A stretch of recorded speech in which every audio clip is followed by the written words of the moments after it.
پاکستان بھر میں گزشتہ 24 گھنٹوں کے دوران کورونا وائرس سے مزید 65 افراد جان بحق اور 2724 افراد میں اس وائرس کی تشخیص ہوئی ہے۔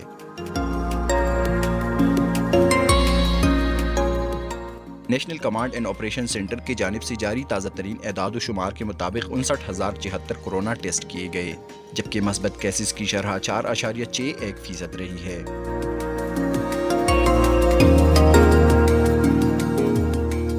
پاکستان میں اس وبا سے اب تک 20,465 افراد جان بحق ہوئے ہیں۔